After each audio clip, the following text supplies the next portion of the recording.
And I've put in here most of the stuff that I'll need. So I'll need my calipers, my ruler, file, Sharpie, my X-Acto with the fresh blade on it. I'll also need CA accelerator. I'll need my long drill because we need to get the drill the hole to get the wires all the way to this spot. And then finally we need our LEDs. So this is what I'm using. I got a lot of questions on this. This is what this LED strip looks like. If you just search for lime green cob, it's chip on board. That's what cob stands for. You can get this strip, and what this is just a LED strip, but you can cut it at whatever length you want. And if you know what you're doing, you can bias those LEDs correctly and get the right current with the right resistor and get exactly the effect that you're going for. So my goal will be to get this LED set, or this LED string, and mount it inside the vertical stab, sort of like that, under there. And then I'll show you how I finish that and get that nice formation or slime-like look. Okay, so first things first, we're gonna measure the width of the strip, and that's just the green portion of it. And what I want to do is cut a slot in here, and the width of it is going to be just a little bit wider than the green portion, and that's because I want it wide enough so that I can kind of diagonally slide this whole thing in, but still, once that's in, I want to be able to have some of these edge, or these white parts, be under the skin so that I can CA them in place. So that right now is looking to be about, let's see, so I'm gonna go just a little bit wider, so maybe about 6 millimeters. So if I cut a 6 millimeter slot in here, that's about the width of the entire green spot in here. So I'll cut just a little bit of that off so that we have enough room to stick this in. To cut this, I'm going to use my Dremel, and I have an end mill on there, so I can cut diagonally, just like this.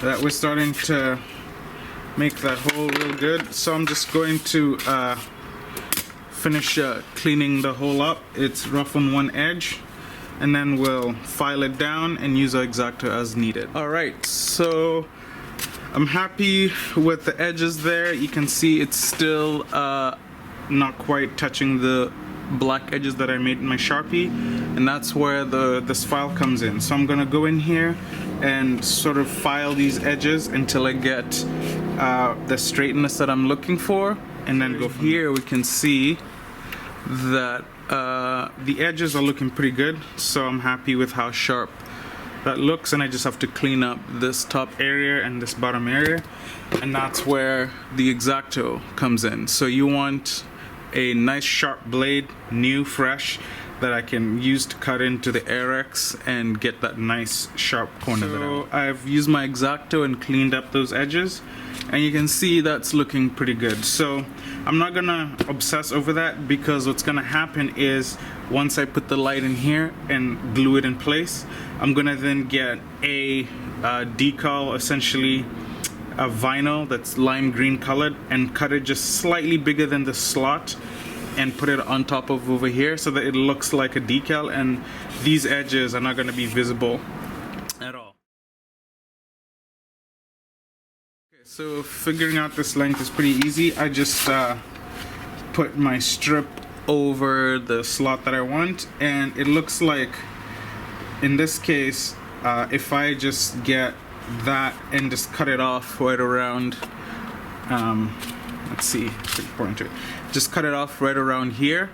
That'll be just a little bit shorter than what I need, but it'll give me enough room, because when we solder, we're gonna have wires sticking out of this end, and we need a way to get those. So the strip here is gonna be just a little bit shorter than the slot that we've cut, but then again, I said that's not gonna be an issue because we're gonna cover it all. The servo's out, And so what we're gonna do is just drill a hole for the B-line. So essentially the B-line going directly from the bottom here, straight shot to right there.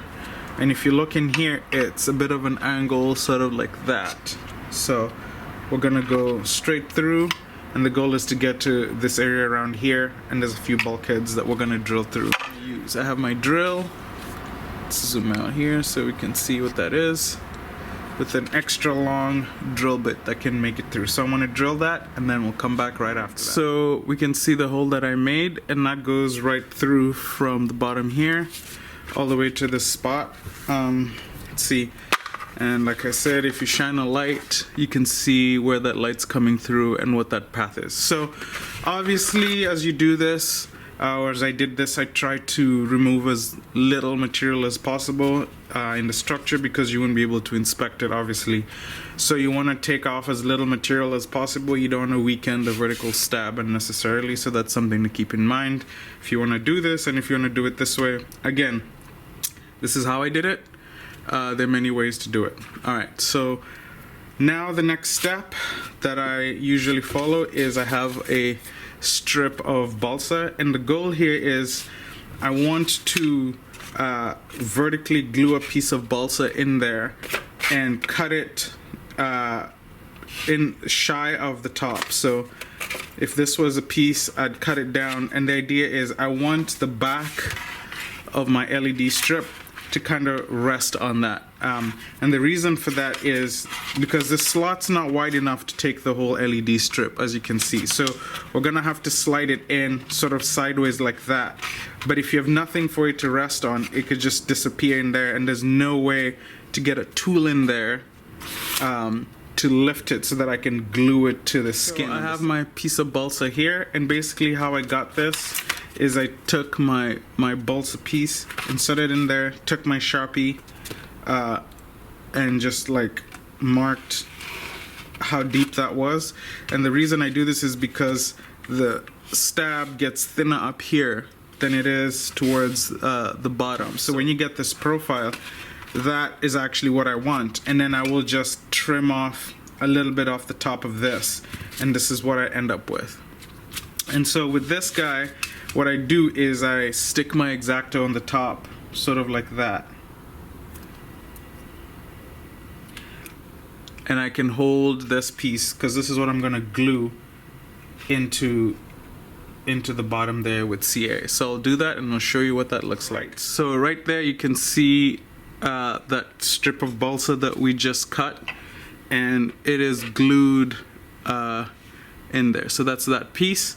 And then if I can show, yeah, so you can see that it's kind of sunk in there, but it's just at a height high enough that I can slide sort of my LED strip under there. And if I need to, I can glue some more balsa to raise it up as I need, but that's gonna be sort of the thing that supports the LED strip in there.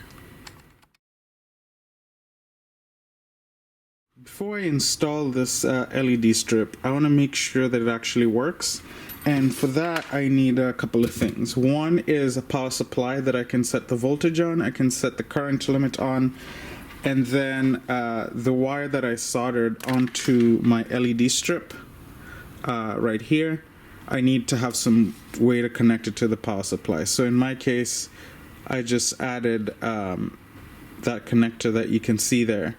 And so I'm going to plug this in into the power supply. Now, it's important to note, this LED strip, as it comes, when you cut it like this, there is no resistor. You need a resistor in line with either the black or the ground line or the 5-volt line to limit the current that goes through here so you don't blow up the LEDs. This is assuming that you're going to control the LED or plug it into some source that puts out DC voltage, maybe 8.4 volts or whatever. And so the reason I'm using the power supply is because, as you'll see, I'll be able to set the voltage and figure out how much current is going to flow through this, and look at the brightness of the LED to actually know what my bias current is going to be. So let's do that. Alright, so what I usually do is set my power supply to say, let's go down to like 2 volts. And the reason is I know that most LEDs are gonna have a forward or bias voltage of around 1 point something volts, but I know that this strip is not one LED but a series of LEDs, and they're probably in parallel. So technically each of them is going to have a little bit of resistance to them. So if I start at 2 volts or 1 volt, I know I'm not going to blow anything up. So I'm going to turn my power supply on, and you can see my current limit is set to 800 milliamps. I'm going to change that and drop it down even lower because I don't want to blow anything up. So I'm going to limit my current to 200 milliamps at 2 volts. And with that, see if I can get this LED in here, and I'm going to plug it in correctly. So ground to ground, black to black, and green in this case goes with red.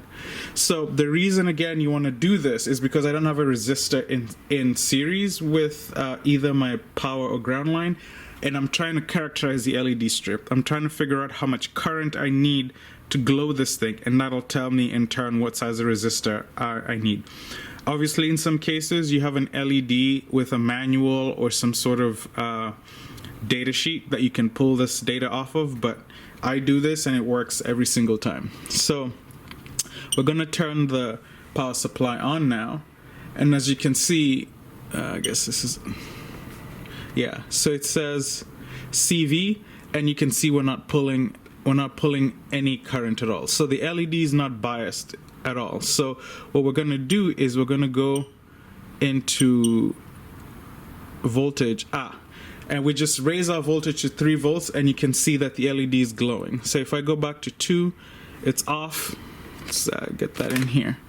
And if I go to 3 volts, it starts to glow, and that's pretty bright, and you can see I'm only pulling 35 milliamps at 3 volts. So now I know that 3 volts already gets my LEDs to turn on. So if I'm not happy with the brightness, I'm not going to increase that to 4. I want to make my increments even more fine. So I'm going to go 3.1, okay, increase to 0.43, so 43 milliamps.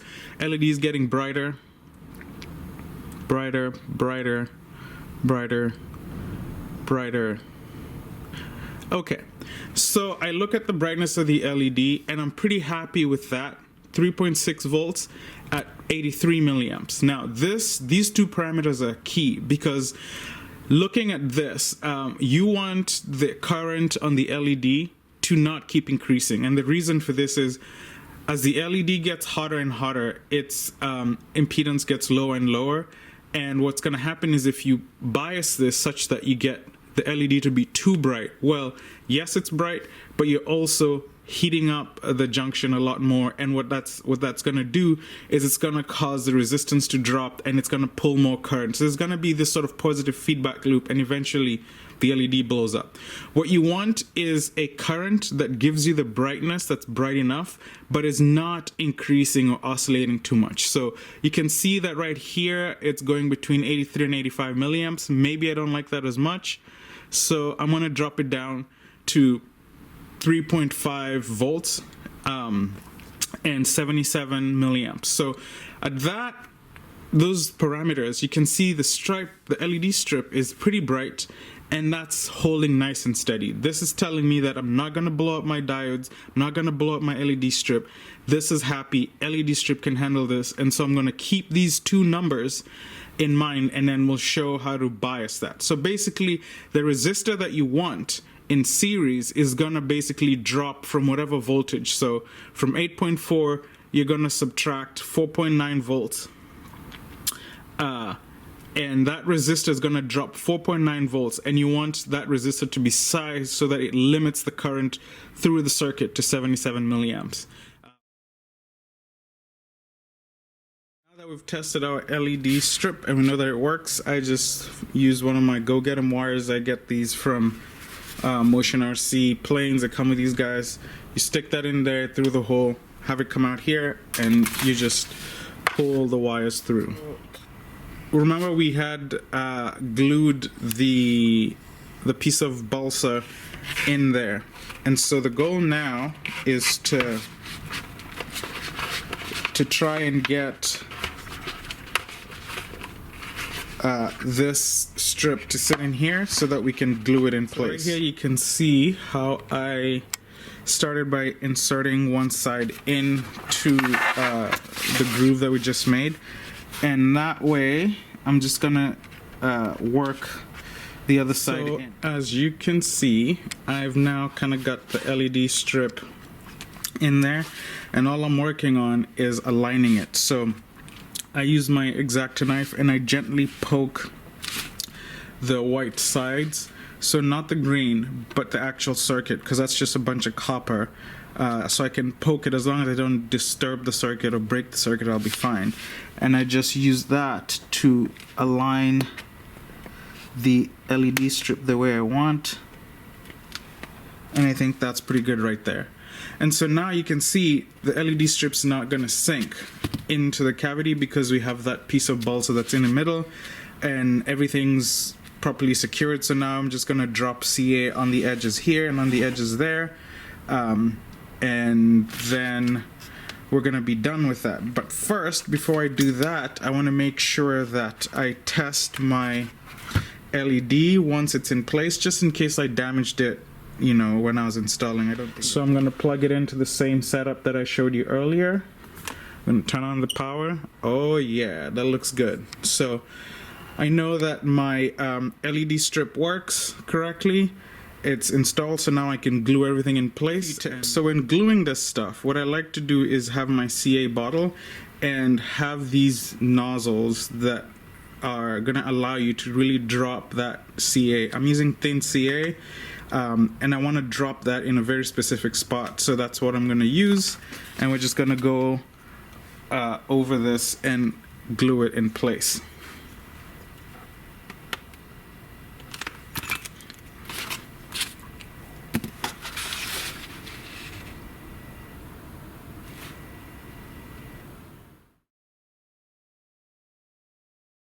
So as the glue is drying, I'm gonna proceed to the last step. So the last step is covering this up. So what I found on Amazon is this tech wrap. It's just a lime green adhesive crap vinyl for ideal full home decor, whatever. And this guy is what I'm gonna use. I'm gonna cut just a bigger, slightly larger strip that's gonna go over, you know, the edges here and over the edge here, and just cover this whole thing. Make it look like it's a decal, but underneath it, obviously, there's a light. So I have cut my vinyl and stuck it on top, and this is permanent adhesive vinyl, so it's not, or shouldn't come off. Well, that remains to be seen. But that's what it looks like, and by the look of it, you know, that vinyl really cleans that edge up. You can't really tell. So let's turn this on and see what it looks like. And so that's what our formation light looks like. Not bad. I like. So actually I did the math, and if, let's see, so if I show this here, my schematic, we found that the forward voltage was 3.5 volts, the current was 0.078 amps, and what we want is a circuit like this. So this is going to be the LED strip, or symbol for the LED, and we're going to power it with HV, so 8.4 volts. So if we go 8.4 volts strip, we need to figure out what size the resistor is going to be. And if we're pushing 0.078 amps, which is what we found, I guess was 0.77, 0.78 amps through, then by Ohm's law, which is V equals IR, if I want to get my resistance, I will just divide my voltage by my current. So if this whole thing from here to here is 8.4 volts, and the LED requires only 3.5 volts, and 0.078 amps. So that means that this resistor has to drop the difference between 8.4 and 3.5. So 8.4 minus 3.5 is 4.9 volts. So that's what is going to be dropped across the resistor. And really it doesn't matter if the resistor is here on the low side or the high side. And the reason for that is when the LED is on, you can consider it almost like a short circuit. So this is almost not there. So the resistor is what's going to set the current that goes through this circuit. Anyway, so our voltage for this formula is 4.9. Our current that's going to go through the resistor is 0.078. And when we need to divide those two, we get about 63 ohms. So this resistor is going to need to be 63 ohms. And all that means is on my power lines to the LED right here, on either side, either on the black or the green, I'm going to cut that and put in line. So if I cut the black and solder a 63 ohm resistor in there, then that's going to get me a really good brightness if I want to use 8.4 volts. Before I put the servo back, one of the things that I like to do is put some sleeving over the connector, and the reason for that is I want to prevent this from getting yanked out, like if I pull too hard. So what I'm gonna do is in there, the reason I put this sleeving is because I'm gonna put some hot glue gluing this wire to the formwork in there with hot glue, so that way that is a little bit of strain and stress relief, so that this, even if I pull hard on it, that's gonna keep it from coming undone on our very beautiful formation. So here's what the finished the finished slime lights look on the jet, and I think they look amazing. So here's the left side, the right side. So let's turn them off. And back on. Boom. So not too bright, just enough light so you can see them, and they look realistic.